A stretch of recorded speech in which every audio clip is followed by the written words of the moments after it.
I need to get all this corrected.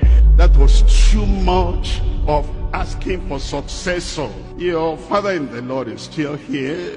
Are you tired of me?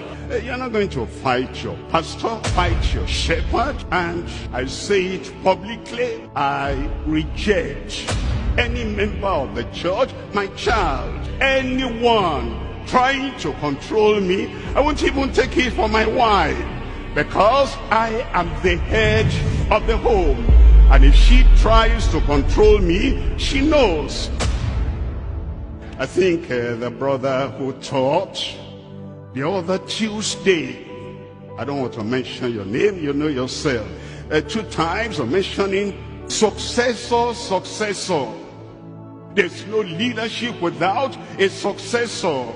I didn't want to, comment on that day, but I felt that was too much of asking for successor. Your father in the Lord is still here.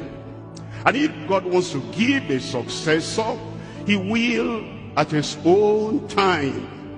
And when you look at Abraham, you look at Moses, they were not the people that chose successors. God chose Joshua. He didn't, announce that to everybody when Moses was still, even in his 110, before he became 120. And I'm wondering, why is this young man emphasizing successor? Are they tired of me? Are you tired of me? No. And understand, it's not only Lagos Church. You need a successor in Lagos. We have the whole of Nigeria. We have the whole of Africa. We have beyond Africa.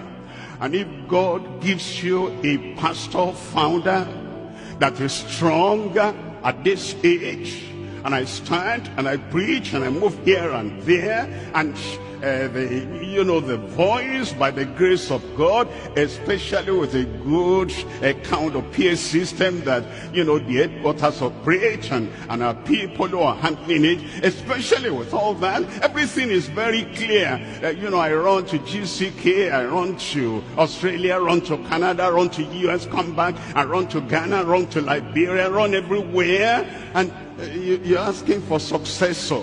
It made me think, maybe you are tired of my being straightforward. Thank you very much. I'm just, I need to get all this corrected, that you don't make me feel that really I'm imposing myself on you. But how can a father impose himself on his children? And God is using you wonderfully. And we have state overseers who are developing. You know what we do here? We don't say Pastor so-and-so is successor.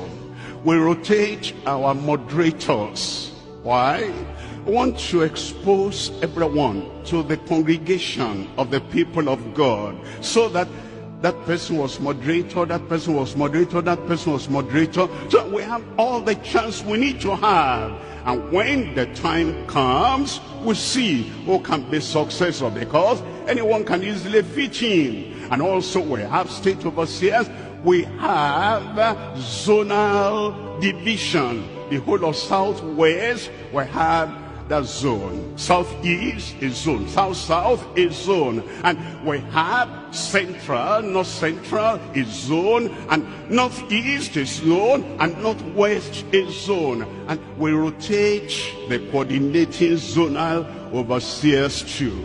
And then we have a kind of a coordinating overseer that coordinates all the overseers all over the world each time.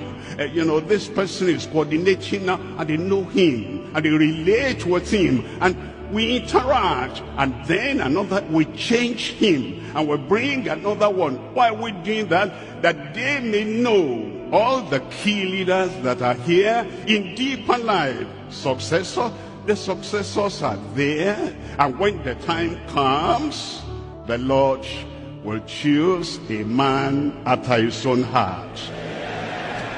And so I don't want you to, drive me away, although you can't, but don't make the attempt, as if will make him tired, will make him weary. Let's continue in faith, let's continue in faithfulness, and we will not fall at last. But honestly, we should look at the results of what we're doing, the impact of what we're doing, and the depth of knowledge. I can't tell you how much it takes me preparing to serve the church. I think those who know me the closest, and you know, some people are here that know me, I don't generally sleep until 2 a.m. Generally, that will be the average time. Sometimes 2:30. What am I doing? I'm digging into the Word. I'm searching into the Word. I'm using all I can to give the best to the church. And then I come to deliver. And from the time, even before I start, there are some people that have not unlearned all their practices. And I'm wondering why. Why would they want to disturb or contain or resist or oppress a person that wants to give all his life and everything he has learned, he wants to give out?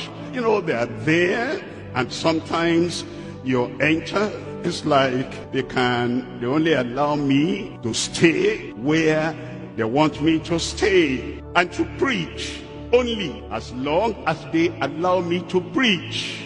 And you know, I will not take that, and so I have to also train myself. Apart from reading the Bible, apart from digging into the Bible, I have to also train myself that I will do what God wants me to do, and I will say what God wants me to say, and I try to let everybody know, unlearn those practices. They don't work, they're useless, they don't affect me anymore, and not only that, it is not rewardable in heaven. And we need to understand, you're not going to fight your pastor, fight your shepherd, fight the pilot. He's leading us in the way to heaven. And I say it publicly, I reject any member of the church, my child, my son, my daughter. I reject any worker, somebody who should be under me learning. I reject anyone trying to control me. I won't even take it for my wife, because I am the head of the home. And if she tries to control me, she knows that I stand here, and I've been preaching before I married the first wife, and now before I married the second wife, after the first wife died, I stand where I stand, with conviction, and nobody will put me under. So I want to plead again with you, choir, usher, security, other people, family members, anyone, don't try to kill my conviction. You will not succeed. It will only make me to resist you. I'll still teach the truth, so that when you get to the other side, you will not say, he didn't tell us. I told you, and I'm telling you, and I'll keep on telling you, under your whip, under your knock, under your shout, under your resistance, I'll keep on teaching until I go. Give me a good day.